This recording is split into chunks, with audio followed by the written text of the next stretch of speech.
আসসালামু আলাইকুম। আমি ডাক্তার মোহাম্মদ আলী ফয়সাল। আমি বাংলাদেশ মেডিকেল ইউনিভার্সিটির অর্থোপেডিক সার্জারি বিভাগের আর্থ্রোস্কোপি ও জয়েন্ট রিপ্লেসমেন্ট ইউনিটে সহযোগী অধ্যাপক হিসেবে কর্মরত আছি। আজ আমি আপনাদের সামনে আমার এক রোগী, ওর নাম নওসিন তাজনীন, ও দিনাজপুরে থাকে। ও ১.৫ বছর আগে ডান হাঁটুতে পড়ে গিয়েও ব্যথা পায় এবং তারপরে উঠতে গেলে ওর পায়ে সমস্যা হতো, শীতে উঠতে নামতে সমস্যা হতো, উঁচু নিচু জায়গায় হাঁটতে গেলেও সমস্যা হতো এবং ও ঠিকমতো হাঁটতে পারতো না। এই সমস্যা নিয়ে ও ১ বছর আগে তারপর বিভিন্ন ডাক্তারের কাছে দেখায়। দেখানোর পরে ওর এই সমস্যার সমাধান হয় না। ও ১ বছর আগে আমার কাছে আসে। আসার পরে আমি ডান হাঁটুটা ক্লিনিক্যাল এক্সামিনেশন করি এবং এর পাশাপাশি ওকে আমি এমআরআই দেই এবং আমি ওকে একটা এক্স-রে করতে দেই। ক্লিনিক্যাল এক্সামিনেশন, এমআরআই এবং এক্স-রে দেখে সবকিছু মিলিয়ে আমি ওর দেখতে পাই যে ওর ডান হাঁটুর অ্যান্টেরিয়র ক্রুশিয়াল লিগামেন্ট অর্থাৎ এসিএল টিয়ার রয়েছে। এর পরবর্তীতে ওর বয়স যেহেতু ৩০ বছর, ওকে আমি সব বুঝিয়ে বলি যে এই বয়সে যদি কারো অ্যান্টেরিয়র ক্রুশিয়াল লিগামেন্ট অর্থাৎ এসিএল টিয়ার হয়, তাহলে এটা অপারেশন করা ছাড়া অন্য কোনো বিকল্প নাই। এবং এর পরিপ্রেক্ষিতে ওকে সব বুঝিয়ে বলার পরে আমি বলি যে তোমাকে অপারেশন করতে হবে এবং এই যে অ্যান্টেরিয়র ক্রুশিয়াল লিগামেন্ট বা এসিএল টিয়ার হলে আমরা যে অপারেশনটা করি সেটা না কেটে ছিদ্র করে ক্যামেরার মাধ্যমে দেখে, বাইরে মনিটরে দেখে অর্থাৎ আর্থ্রোস্কোপির মাধ্যমে আমরা এই সম্পূর্ণ অপারেশনটা সম্পন্ন করি।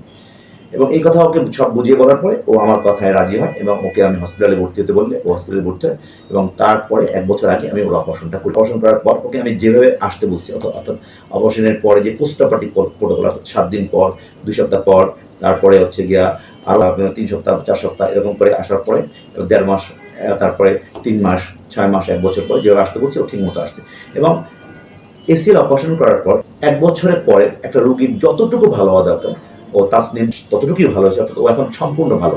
ও এখন ঠিকমতো হাঁটতে পারে, শীত উঠতে নামতে কোনো সমস্যা হয় না, উঁচু নিচু জায়গায় হাঁটতে পারে এবং ও এখন দৌড়াতেও পারে। হ্যাঁ, ও এখন দৌড়ে সব কাজই করতে পারে। গুড, বসো, নিচে বসো। জগিং করো, দেখি জগিং বুঝো, জগিং করো। হ্যাঁ, যাও। হ্যাঁ হ্যাঁ, করো। গুড, আরো জোরে করো, আরো জোরে। হ্যাঁ, ওদিক ঘুরো। আপনারা তাজনিমের জন্য দোয়া করবেন যে ও বাকি জীবনটা যেন ভালো থাকে এবং সব কাজ যেন স্বাভাবিক করতে পারে। আপনারা এখন নওশীন তাজনিমের কাছে শোনেন যে ও কি সমস্যা হয়েছিল এবং এখন ও কেমন আছে। সবাইকে আসসালামু আলাইকুম। আমার সিঁড়ি থেকে পড়ে যাওয়ার কারণে আমার ডান হাঁটুর লিগামেন্টটা ছিঁড়ে গিয়েছিল। তারপর আমি অনেক ডাক্তারের কাছে গেছি, তারা ধরতেও পারেনি কি হয়েছে। এক একজন বলছে ভাঙছে, কেউ বলছে কিছু হয়নি, সামান্য ব্যথা পেয়েছি। এভাবে অনেক জায়গায় ঘোরাঘুরি করার পর স্যারের কাছে এসেছি। স্যার আমাকে আমার এমআরআই দিয়েছে। এমআরআই রিপোর্ট দেখে তারপর অপারেশনের কথা বলেছে, আমি অপারেশন করেছি। তারপর ওনার যেভাবে আসতে বলেছে, প্রথমে ৭ দিন পর পর আসতে বলা হয়েছিল, তারপর ১৫ দিন, তারপর ১ মাস, তারপর ৩ মাস, তারপর ৬ মাস, তারপরে এই যে ১ বছর পর আসার কথা বলা হয়েছিল। ১ বছর পরেই আসছি। এখন আমি আলহামদুলিল্লাহ অনেক ভালো আছি, আমি সব কাজ করতে পারি। আমার জন্য সবাই দোয়া করবেন।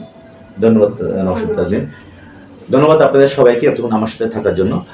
আপনাদের কারো যদি হাঁটুতে সমস্যা থাকে অর্থাৎ হাঁটুর অ্যান্টেরিয়র ক্রুশিয়াল লিগামেন্ট অর্থাৎ এসিএল টিয়ার থাকে, অথবা যদি পিসিএল টিয়ার থাকে, অথবা মিনিসকাস টিয়ার থাকে, অথবা অস্টিওআর্থ্রাইটিস অফ দ্য নি জয়েন্ট থাকে, অথবা অথবা ল্যাটারাল কোলাটারাল লিগামেন্ট অথবা মিডিয়াল কোলাটারাল লিগামেন্ট ছিঁড়ে থাকে, আপনারা এই সমস্যা নিয়ে আমার সাথে যোগাযোগ করতে পারেন। অথবা কারো যদি শোল্ডার জয়েন্টের সমস্যা থাকে অর্থাৎ শোল্ডার জয়েন্টের রিকারেন্ট শোল্ডার জয়েন্ট অর্থাৎ শোল্ডার জয়েন্টটা বারবার ছুটে যায়, অথবা শোল্ডার জয়েন্টের মাংসপেশি যেটা হচ্ছে বলি আমরা রোটেটর কাফ টিয়ার যদি হয়ে থাকে, অথবা স্ল্যাপ টিয়ার যদি হয়ে থাকে, অথবা ফ্রোজেন শোল্ডার যদি হয়ে থাকে, এই সমস্যা নিয়ে আপনারা আমার সাথে যোগাযোগ করতে পারেন। এর পাশাপাশি আপনাদের যদি কারো হিপ জয়েন্টের সমস্যা থাকে অর্থাৎ হিপ জয়েন্টের avascular necrosis of the femoral head, অথবা আপনাদের যদি কারো অ্যানকাইলোজড ফিমোরাল হেড যদি হয়ে থাকে এবং এর পরিপ্রেক্ষিতে যদি টোটাল হিপ রিপ্লেসমেন্ট লাগে, সেজন্য আপনারা আমার সাথে যোগাযোগ করতে পারেন। এর পাশাপাশি অর্থোপেডিক্সের যে কোনো সমস্যা নিয়ে আপনারা আমার সাথে যোগাযোগ করতে বিকালে ৫টা থেকে ৮টার মধ্যে ধানমন্ডি পপুলার ভবন ৪ ৪০০ নাম্বার রয়ে বসি।